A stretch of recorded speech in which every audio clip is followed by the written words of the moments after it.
作为一名专讲犯罪动作电影的博主，今天阿强给大家带来一部根据真实事件改编的电影，也是粉丝极力推荐的电影《黑鹰坠落》。1993年，美军在索马里首都摩加迪沙的军事行动，代号艾琳行动，目标是抓捕索马里军阀艾迪德的2名高级助手。行动因计划不周、情报失误和遭遇激烈抵抗而演变成一场持续近18小时的残酷城市巷战。片名《黑鹰坠落》直接源于战斗中2架黑鹰直升机被击落这一关键事件，这是整个行动失控的转折点，最终造成19名美军阵亡，73人伤残，2架黑鹰陨落，而索马里方面超5000人伤亡，其中半数为平民。1993年10月3日的索马里首都摩加迪沙，在美军临时基地里，指挥官接到线人情报，索马里军阀艾迪德的2名高级助手可能会在今天下午3点开会。这次任务的行动目标是活捉他们。3点45分，由三角洲特种部队攻入敌方建筑物抓人。3点46分，由游骑兵在建筑物四周建立防线，之后再由悍马车队将犯人押上车撤离。整个行动过程时间只有半小时。原本请求调动装甲车和 AC-130炮艇机支援，但却被华府以太显眼为由而拒绝。指挥官会派出黑鹰直升机提供空中支援。时间来到下午3点，8架黑鹰直升机以及游骑兵和三角洲特种作战部队从基地出发。然而他们还没接近目的地，就被哨岗通知给据点的老大。武装分子第一时间做好迎战准备，不管男女老少，人手1把 AK。紧接着他们点燃轮胎，设置路障，通知民兵美军正在进入，做好作战准备。3点42分，4架黑鹰直升机降落在目标位置，将机上的三角洲队员放下。第一小队冲进大楼，顺利控制住正在开会的幕僚。紧接着第2小队开始降落，准备在建筑四周建立防线。此时武装分子陆续赶到，对他们发起攻击。一架黑鹰直升机正在锁降队员，突然一记火箭弹袭来，驾驶员晃动直升机，被客棚没抓稳，重重摔在地上，不省人事。从这一刻起，原本简单的抓捕任务开始变得复杂，大量民兵朝他们冲来。Why aren't you shooting? We're not being shot at yet. How can you tell? A hiss means it's close. A snap means... Now they're shooting at us!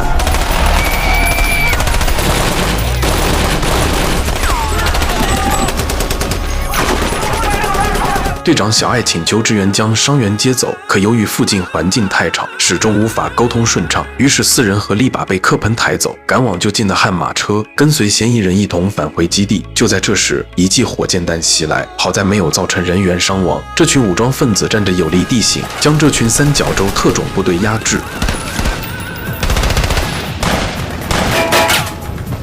好在他们有空中支援，黑鹰直升机对着楼顶的民兵疯狂扫射，所有人员被押上车后，队长请求游骑兵和黑鹰掩护悍马车队，悍马车队拼死赶往基地，然而一路上却遭到民兵的不断偷袭，战友被子弹击中，队员还来不及对他进行抢救，就发现他已经停止了呼吸。听着战场不断传来噩耗，指挥官这才意识到事情比计划要来得更残酷，队友立马接管了机枪，对着沿路的民兵疯狂扫射。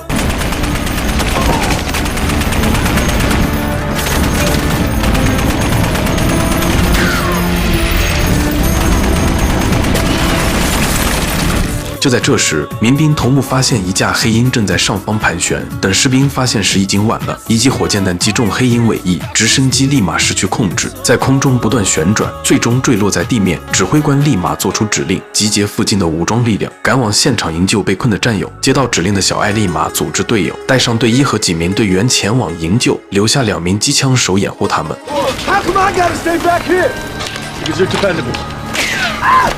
可就在他们准备靠近坠机点时，与他们并行的另一条街正有大量武装力量，直升机向他们透露了这个信息，小队立马靠墙掩护，他们刚探出头就被敌方机枪手发现。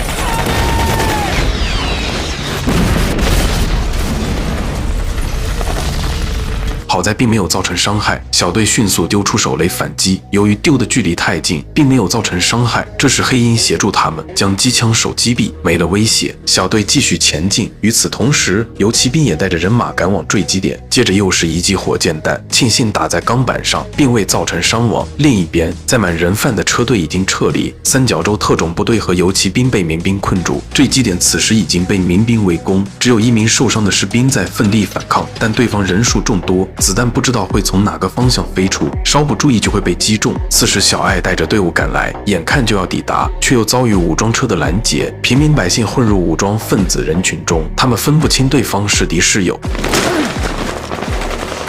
wait!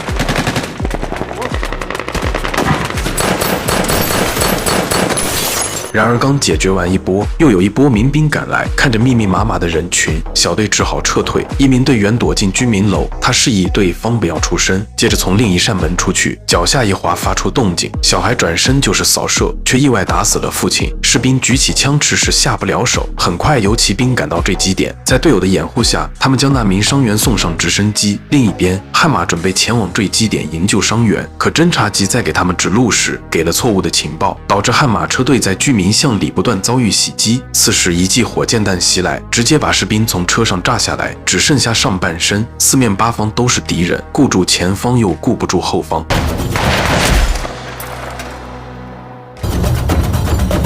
越来越多的战友牺牲，两名队员清理完附近的民兵后，才发现车队已经开走。他们意识到自己脱离了队伍，两人只好徒步前进，谁知途中又遭遇到敌人袭击。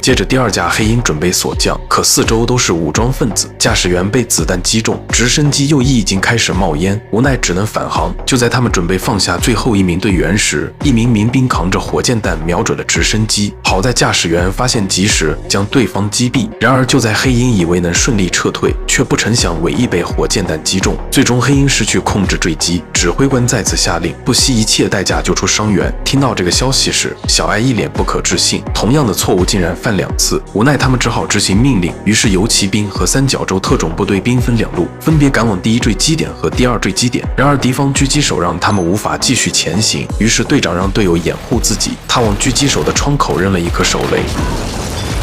打开突破口后，小队继续前进。他们躲进这栋灰色大楼，将伤员暂时安排在这里。与此同时，基地收到黑鹰坠毁的消息，立马组织武装力量前往支援。而这个刚从战场回来的士兵却因为害怕不敢再去。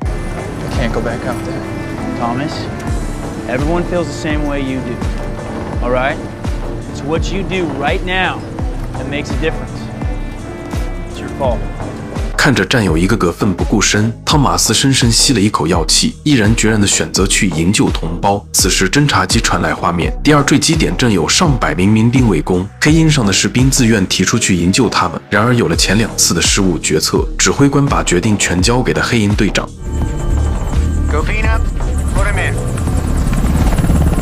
与此同时，悍马车队在前往坠机点的路上遭遇了大量民兵的袭击，一枚火箭弹直接击穿车门，卡在驾驶员的腹部。车队就地停车建立防线，把伤员抬上车，把他送回基地。此时队长接到通知，要他们掉头回去，刚从死人关出来，现在又要回去。驾驶员被玻璃碎片炸伤脸，无法控制车辆。队长接手时脖子中弹，车子几乎被毁。队长向指挥官汇报了情况，但要所剩不多，车上都是伤员，无法前往坠机点支援。最终指挥官同意让他们回到基地。另一边，第二坠机点已经被民兵围攻，驾驶员奋力反抗，好在这时由骑兵赶来支援，将他解救出来。 Hey, where's the rescue squad? We're it. 然而敌方火力猛烈，3个士兵根本抵挡不住，2名游骑兵死在他们的乱枪之下，驾驶员被他们活捉。时间来到下午5点50分，这些民兵会在这个时间点进行祷告。游骑兵和三角洲特种部队准备趁这个时机去第二坠机点，然而就在一名士兵奔跑时被敌方发现。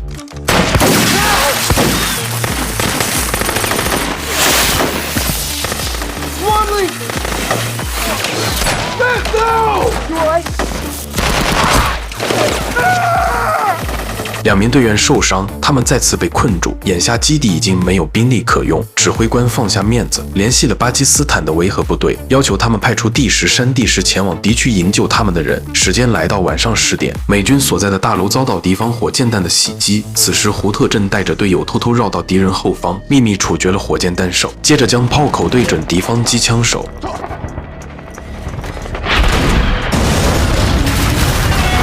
时间来到晚上12点，大量武装分子在美军所在大楼的对面楼顶对他们发起了猛烈攻击。此时2架黑鹰直升机正在上方盘旋，由于分不清哪些是自己人，迟迟不敢动手。小艾表示会用红外线求生灯做记号，然而当他把红外灯扔到敌方建筑物地面时，由于地上都是石块，直升机压根看不见他。小艾只好把他丢到楼顶，接着在队友的火力掩护下，冒着敌人猛烈的射击，不顾自身安危冲到对面，捡起红外灯抛向敌方楼顶，确认敌方位置后，直升机展开射击。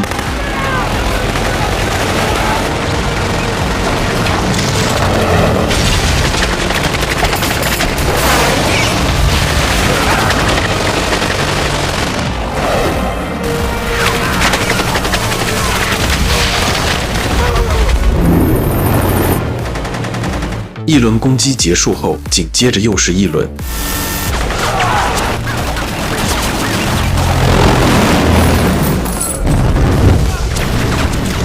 直升机弹药打光返回基地，此时第10山地师赶到，然而当他们把所有伤员抬上车，却没有多余的位置，剩下的人只好在悍马车的掩护下徒步前行。当有骑兵跑出烟雾时，几个索马里男孩默默走向镜头，脸上洋溢着天真无邪的笑容，一路引领着他们向前走。这是全片唯一未被战火玷污的存在。黑鹰坠落是一部基于真实惨烈战斗的经典战争片，以其震撼的写实风格和对战争本质的深刻反思而著称。它不仅是电影史上的重要作品，也反映了现代战争中的一个关键转折点。